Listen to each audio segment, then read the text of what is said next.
పిల్లలు ఎలా ఉన్నారు? నిన్న మనం క్లాస్ స్టార్ట్ చేసుకున్నాం కదా, చక్కగా నేర్చుకున్నారని అనుకుంటున్నాను. మనం ఏం చేద్దామంటే, నేను చెప్పేది మీకు అందులో రాదు కాబట్టి ఈ పుస్తకం అనేది ఒకటి ఉంటుంది, సంగీత విద్యా దర్పణం. దీనికి ఫోన్ నెంబర్ కూడా ఉంది, అది మీరు ఆన్లైన్లో తెప్పించుకోవచ్చు అనమాట.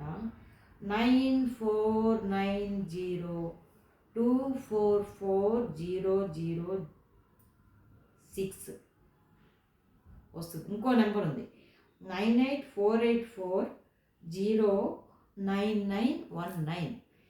ఈ నెంబర్లకి కాల్ చేసి మీరు ఈ బుక్ని కొనుక్కుంటే మనం ఇప్పుడు చెప్పుకునేది దీంట్లో ఉంటుంది. ఈ పేజీలో నిన్న చెప్పింది ఇదనమాట. మొదటి సరళీస్వరం అలా రాసుకుంటే, అలా రాయక్కర్లేదు, ఫస్ట్ వరకు నేర్చుకోవడం వరకు అది రాసుకుని తర్వాత ఏం చేయాలంటే మామూలుగా ఇలా రాసేసుకోవాలన్నమాట. ఇలా రాసేసుకోవాలి, బుక్ వచ్చే వరకు అలా నేర్చుకోండి. అప్పుడు నేను చెప్పేటప్పుడు బుక్లో చూసి చదువుకోవటం పడుకోవటం.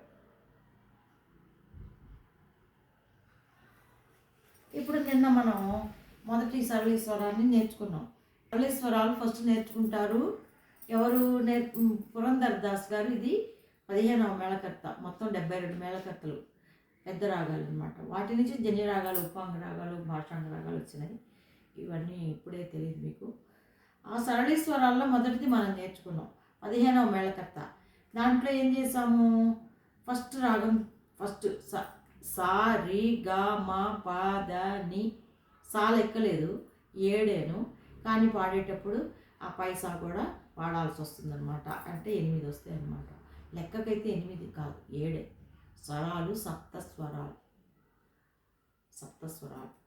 తర్వాత దీంట్లో మనం ఏం చేస్తాం, ఇట్లా గడిలాగా కొట్టుకొని మొదటి అక్షరానికి, మొదటి సాకి ఒక గడి పెట్టుకున్నాం, రీకి ఇంకో గడి పెట్టుకున్నాం, గా మా పా ద ని సా, పైసాకి చుక్క పెట్టాం. ఫస్ట్ లెటర్స్, ఫస్ట్ లైన్లో వెళ్ళినవన్నీ ఆరోహణ, మళ్ళీ తిరగేసి వచ్చినవన్నీ అవరోహణ. అలా గడికి ఒక్కొక్క అక్షరం చొప్పున రాశాడు. చూశారు కదా, అర్థమవుతుంది కదా. ఇది మొదటి కాలం పాడినప్పుడు ఒక్కొక్క అక్షరమే రాశాడు. మొదటి కాలం వచ్చినప్పుడు రెండో అదే గడిలో కింద రెండవ కాలం పెట్టాడు, రెండు అక్షరాలు చొప్పున రాశాడు చూడండి. తర్వాత మూడవ కాలం అని పెట్టాడు, 4 అక్షరాల చొప్పున రాశాడు. ఇలా రాసుకొని వాడుకోవాలి. మిగతావన్నీ మనం మెమరీలో ఉంచుకొని రాసుకొని, నేను తిరిగేసి చూస్తున్నాను. తర్వాత ఇది ఇలా రాసేసుకోవాలి, 4 చొప్పున రాసేసుకోవాలి. 4 చొప్పున ఒక పక్కన పెట్టుకొని రాసుకుంటూ ఉంటే మిగతా అన్ని పాడటానికి మనకి తర్వాత వచ్చేస్తుంది. ఇది వస్తే ఇది వచ్చేస్తుంది మనకి పాడటానికి ఈజీగా. ఇలా రాయక్కర్లా, ఊరికి తెలియటం కోసం ఫస్ట్ది. ఇప్పుడు మనం ఏం చేద్దామంటే, దీనికి మాయామాళ కూడా ఎన్నో మేళకర్త అనుకున్నాం? 15వ మేళకర్త. ఈ 15వ మేళకర్తకి ఏమేమి స్వరాలు వస్తాయంటే, షడ్యమము, శుద్ధ రిషభము, అంతరగాంధారము, శుద్ధ మధ్యమము, పంచమము, శుద్ధ దైవతము, కాకలి నిషాదము, ఆదితాళానికి 8 అక్షరాలు ఉంటాయి. ఆవృత్తము అంటారు దాన్ని. ఒక్కసారి తాళం పూర్తవటానికి ఆవృత్తము అంటారు. ఒక లఘువు అంటే నిలువు గీత ఒకటి, దానికి 4 అక్షరాలు వస్తాయి, 4 క్రియలు. దెబ్బ ఒకటి, చిటికెన వేలు, మధ్య వేలు, ఉంగరం వేలు, మధ్య వేలు, అంతవరకు లెక్క పెట్టాలి. ఈ 3 వేళ్ళు, ఈ దెబ్బ కలిసి 4 లఘువు అంటే. 1 2 3 4. అక్కడికి వచ్చేటప్పటికి సరి గా మా వరకు వస్తాయి. సాకోటి, రీ ఒకటి, గా మా వరకు లఘువు మొదటి కాలంలో. ధృతం అంటే 2 అక్షరాలు. దెబ్బ, ఉసి అంటారు దీన్ని, ఇట్లా తిరిగేయాలి చెయ్యి. ఉసి 2 కాలాలది. 0 గుర్తు, సంజ్ఞ 0. అట్లాగే 2 ధృతాలు కాబట్టి మళ్ళీ అట్లాగే వేయాలి. 1 2 3 4, 2 ధృతాలకి. ఇప్పుడేంటి, ధృతానికి 2 అక్షరాలు, పా ద. ఇంకో 0కి వచ్చేప్పటికి నీ సా, ఆ సాకి చుక్క పెట్టాలి పైన. పెడితే పై స్థాయి, పైకి పాడుతున్నాం అని తెలుస్తుంది అన్నమాట. పాద నీ సా అక్కడ పైకి వస్తుందన్నమాట. సా రే గా మా పా పా అన్నప్పుడు చక్కగా మొహాన్ని ఇట్లా మధ్యలో పెట్టుకున్నారనుకో కరెక్ట్గా వస్తుంది అనమాట గొంతు.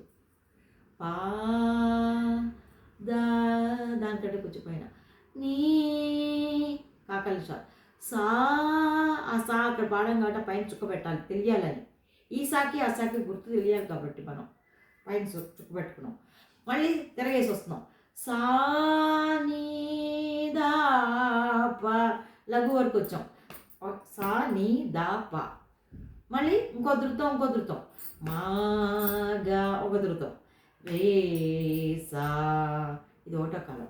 సా రే గా మా పా దా నీ సా సా నీ దా ప మా గా రే సా ఒకటో కాలం ఒకటో స్వరం. రెండవ కాలానికి వచ్చేటప్పటికి రెండు అక్షరాలు చొప్పున పంచుకోవాలి. స రే గ మ పద ని స ఆరోహణ అంతా దీనికే సరిపోయింది. ఇంకా 2 ధృతాలు మిగిలినాయి తాళంలో. సా ని ద ప మ గ రే స. ఇందాక 2 సార్లు వేసాం తాళం మొత్తాన్ని. ఆవృత్తాలు 2 వచ్చింది. దీనికి వచ్చే ఒక ఆవృత్తం వచ్చింది. ఒక్కసారికే తాళం పూర్తి అయ్యేటప్పటికి రెండో కాలం మొత్తం అయిపోయింది. స రే గ మ పద ని స సా ని ద ప మ గ రే. నాతో పాడండి. స రే గ మ పద ని స సా ని ద ప మ గ రే స. ఇలా నలుగుతూనే ఉండాలన్నమాట. రెండో కాలం వచ్చిన తర్వాత అప్పుడు మూడో కాలానికి వెళ్ళాలి. ఒకటో కాలం స్లోగా నత్తనడకలాగా. ఆ సాకి రేకి ఎంత డిస్టెన్స్ ఉందో మిగతా అన్ని స్వరాలు కూడా అంతంత డిస్టెన్సే ఉండాలి. సా రే గా మా పా దా నీ సా. ఒక్కొక్క స్వరం పెంచుకుంటూ వెళ్తున్నాడు. అది ఆరోహణ. సా నీ దా ప మా గా రే సా. ఈ ఓటకాలం వచ్చే వరకు ప్రాక్టీస్ చేయాలి. అది బాగా స్వరస్థానాలు ఏది గా మా పా ఒక్కొక్క అక్షరం విడిగా అన్నా కూడా ఆ స్వరస్థానాల్లోకి రావాలన్నమాట. అంత ప్రాక్టీస్ చేయాలి. రెండో కాలం స రే గ మ పద ని స సా ని ద ప మ గ రే స. ఇది పాడుకుంటూ వెళ్ళాలి. 10 సార్లు పాడితే ఆ స్వరస్థానాలు పట్టుబడతాయి. రెండో కాలం అయిపోయింది. ఇప్పుడు మూడో కాలంకి వచ్చేటప్పటికి ఒక్క సా దగ్గరే 4 అక్షరాలు పడాలి. ఫస్ట్ గళ్ళు మనం సా రాసాం. రెండో కాలానికి వచ్చేటప్పుడు సా రీ వచ్చింది. మూడో కాలంలో ఆ సరీ దగ్గర కింద సరి గమ వరకు వచ్చేయాలి. 4 అక్షరాలు రావాలి. సరి గమ ఒక్కొక్క రీకి 4 అక్షరాలు. దెబ్బకి 4, ఈ చిటికిన వేలికి 4, ఉంగరం వేలికి 4, మధ్య వేలికి 4. అక్కడికి లఘు అయిపోతుంది. తర్వాత ధృతం వచ్చేటప్పటికి ఇక్కడ దెబ్బకి 4, ఉసికి 4. ఇంకో ధృతం ఉంది కదా మళ్ళీ దెబ్బకి 4, ఉసికి 4. అలా 4 చొప్పున పంచుకుంటూ వెళ్ళిపోవాలి. సరి గమ పద ని స సా ని ద ప మ గ రి స. ఒక లఘు అయిపోయింది. ఒక ఆవృతం అయిపోయింది లఘు దగ్గరే మూడో కాలంలో. సరి గమ పద ని స సా ని ద ప మ గ రి స. లఘువుకి అయిపోయినాయి మొత్తం 4 చొప్పున పంచుతాయి. తర్వాత ఇంకా ధృతం ఉంది కదా మళ్ళీ 2 ధృతాలు ఉన్నాయి కాబట్టి మళ్ళీ చేయాలి. సరి గమ పద ని స సా ని ద ప మ గ రి స. ఇది మూడో కాలం. సో ఇప్పుడు చూడండి. సరి గమ పద ని స సా ని ద ప మ గ రి. సరి గమ పద ని స సా ని ద ప మ గ రి. సరి గమ పద ని స సా ని ద ప మ గ రి. సరి గమ పద ని స సా ని ద ప మ గ రి. ఇలా 1, 2, 3 కాలాలు వచ్చేస్తుంది. మొదటి స్వరం అయిపోయింది. ఇక 10 ఉన్నాయి మొత్తం. రెండవ స్వరానికి వెళదాం.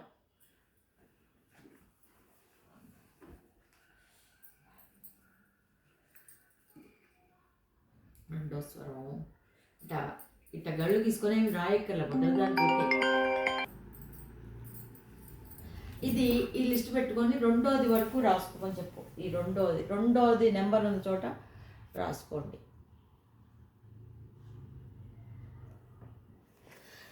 నాలుగు నాలుగు చొప్పున వస్తాయి. 4 అక్షరాలు రాసిన తర్వాత స రి గ మ డాష్, స రి గ మ డాష్, స రి గ మ డాష్, పద ని సాకి పైన చుక్క ఒక లైను 4 4 చొప్పున.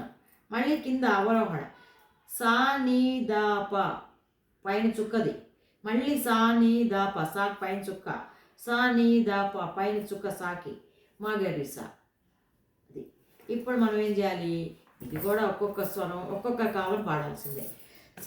సరిగమ 3 సార్లు పాడాలి, పదనిస అనేసేయాలి చివరి 4 అక్షరాలు కలిపేసి కాదు. ఒకటో కాలానికి ఒక్కొక్కటే వస్తుంది, రెండో కాలానికి రెండు కలిపి వస్తాయి, మూడో కాలానికి 4 కలిపి వచ్చేస్తాయి. అర్థమైంది అనుకుంటున్నా, పాడుతున్నాను అప్పుడు తెలుస్తుంది. సరిగమ పట్టు కోసం, ఆ పట్టు సరిగమ స్వరస్థానాలు తెలియటం కోసం ఇంకొక రకంగా కూడా చేసుకోవచ్చు మనం. ఏంటంటే ఒక స్కేల్ లాగా రాసుకొని ఇట్లా నిలువుగా ఒక స్కేల్ పెట్టుకోవాలి. ఇక్కడ చూడండి, ఇట్లా నిలువుగా ఒక స్కేల్ పెట్టుకొని ఇలా పెట్టుకొని ఇక్కడ సా రి గ మా ప ద ని సా పైన చుక్క ఇంటూలా పెట్టుకుంటే పైన చుక్క వస్తుంది. ఇది ఆరోహణ. ఆరోహణ అంటే సెండింగ్ ఆరోహణ. ఇప్పుడు మళ్ళీ పైనుంచి కిందకి దిగుతాం కాబట్టి దీన్ని మళ్ళీ ఇక్కడి నుంచే పాడతాం, కానీ దిగుతున్నాం పాడేటప్పుడు ఇక్కడ రాకూడదు, సా ఇక్కడ రాకూడదు, ఇక్కడి నుంచే పాడుతున్నాం మనం. దా దగ్గర దా, పా దగ్గర పా, మా గ రి సా. ఇది అవరోహణ. అవరోహణ క్రమం. ఇదేంటి, ఈ మెట్లు స్వరస్థానాలు అన్నమాట. ఇక్కడి నుంచి ఇక్కడికి ఎంత ఆ స్థాయి అందుకోవడానికి ఉండేటువంటి మెట్లు ఇవి. ఇక్కడ కూడా అంతే, అదే లెవెల్లో వస్తాయి, అదే స్వరస్థానాలు అక్కడే ఉంటాయి. సా సా రి గా మా. ఏంటి, మళ్ళీ దీన్నే 2 సార్లు అనమంటున్నాడు, 3 సార్లు అంటున్నాడు. మళ్ళీ దీన్నే 3 సార్లు అనాలి మనం. సా రి గా మా, సా రి గా మా, సా రి గా మా, పా ద ని సా. అదొకసారి సా ని దా పా 3 సార్లు, సా ని దా పా, మళ్ళీ సా ని దా పా మా గ రి సా.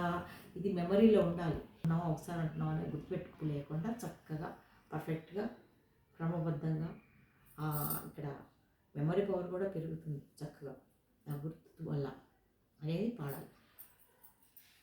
చూడండి మళ్ళీ సా రి గా మా, సా రి గా మా, సా రి గా మా, పా ద ని సా, సా ని దా ప, సా ని దా ప, సా ని దా ప మా గ రి సా. తర్వాత తాళంతో చెప్తాను, ఇప్పుడు ప్రస్తుతం చూడండి. రెండో కాలం స రి గ మ, స రి గ మ, స రి గ మ 3 సార్లు అనేసాం. పద ని సా, సా ని దా ప, సా ని దా ప, సా ని దా ప మా గ రి సా. ఇది రెండో కాలం. మూడో కాలానికి వచ్చేప్పటికి సరిగమ సరిగమ సరిగమ పదని సానిదా సానిదా సానిదా ప మగరిస. అదనమాట, మీకు అర్థమవుతుంది. ఇప్పుడు పాడదాం, తాళం వేసుకొని పాడదాం. సారీ ఒకటో కాలం గామ సరి గామ, తాళం మామూలే. సరి గామ ఇంతవరకు వస్తుంది మొదటి కాలానికి. ఒక్క పూర్తి ఆవృతం లఘు వరకు వస్తుంది, గుర్తుపెట్టుకోండి. స పాద నీ స ఆరోహణ అయిపోయింది. మళ్ళీ అవరోహణ కూడా ఇక్కడ వరకు వచ్చిన తర్వాత సరిగా సరి తప్ప 3 సార్లు ఇంతవరకు వస్తుంది. తర్వాత దృకాలు సాని దాప ఒకసారి సాని దాప రెండోసారి సాని దాప అయిపోయింది 3 సార్లు మాగ రే సా ఇది ఒకటో కాలం ఒకసారి మళ్ళీ పూర్తిగా పాడి వినిపిస్తాను సారీ గామా సారీ గామా సరి గామా పాద ని సా సాని దాప సాని దాప మగ రే సా అర్థమైంది అనుకుంటా తప్పు వచ్చిందా 3 సార్లు అన్నాను కదా sorry gamma sorry gamma sorry gamma పాద ని సా సాని దాప సాని దాప సాని దాప మగ రే సా రెండో స్వరం ఒకటో కాలం అయింది ఇప్పుడు 2 స్వరాలు చొప్పున ఇవే పాడాలి సరిగమని 3 సార్లు అనాలి సరిదప్పని 3 సార్లు అనాలి 2 చొప్పున పాడుకోవాలి సరి గమ సరి గమ పద నిస పదానిస కాదు సరి గమ పద నిస చివరి ఉసుకి పదనిస వస్తుంది సని దప సని దప సని దప సని దప సని దప సని దప మగరిస అలా వస్తుంది చూడండి సరి గమ పదని సాని దప మగరిస ఇది రెండో కాలం 3వ కాలానికి వచ్చేప్పటికి 4 అక్షరాలు సరిగమ చివరి వేలుకి వచ్చే పదనిస వచ్చేస్తుంది సరిగమ పదనిస లఘువుకి వచ్చేస్తుంది సాని దప చివరి ఉసుకి మగరిస ఈ చివరి దానికి పదనిస మగరిస సరిగమ పదనిస సాని దప మగరిస 3 కాలాలు ఇప్పుడు మీకు ఇంకొక విషయం చెప్పాలి ఏంటంటే ఇప్పుడు క్రియలు లఘువులు దెబ్బ కొట్టేటప్పుడు సౌండ్ రావాలి వేళ్ళు లెక్క పెట్టేటప్పుడు రాకూడదు ఉసి వేసేటప్పుడు సౌండ్ రాకూడదు టప అన్నిటికీ కొట్టకూడదు అనమాట వేళ్ళు లెక్క పెట్టేటప్పుడు సౌండ్ రాకూడదు ఒకటి దెబ్బకు మాత్రమే సౌండ్ రావాలి మిగతావన్నీ దాన్ని ఏమంటారు సశబ్దక క్రియ అంటే శబ్దం చేయాలి నిశ్శబ్దక క్రియ వేళ్ళు లెక్క పెట్టి ఉసి వేసేటప్పుడు శబ్దం రాకూడదు తర్వాత అట్ట వేసుకొని పాడకూడదు ఎప్పుడు ఎలా కూడా కాదు ఇదే కరెక్ట్ ఇలాగే పాడాలి టపా కొట్టుకోకూడదు ఇలా ఇంకా కావాలంటే ఇలా పెట్టుకొని వేళ్ళు ఇలా వేసుకోవాలి తొడ మీద కూడా టపా కొట్టకూడదు అనమాట సరిగమ పదని శబ్దం వచ్చిందా రాలా దెబ్బకి మాత్రమే శబ్దం రావాలి సరిగమ పదని సాని దప మగరిస అదనమాట ఇవాళ క్లాస్ సశబ్దక క్రియ నిశ్శబ్దక క్రియ ఓకే అమ్మా అందరూ బాగుంది చక్కగా ప్రాక్టీస్ చేసుకోండి క్లాస్కి మనం అందరం కలుసుకుందాం క్యూరియాసిటీతో ఉండండి అర్థమవుతుంది అనుకుంటున్నాను నేను చెప్పేది అర్థమయ్యేటట్టు చెప్తాను ఇంకా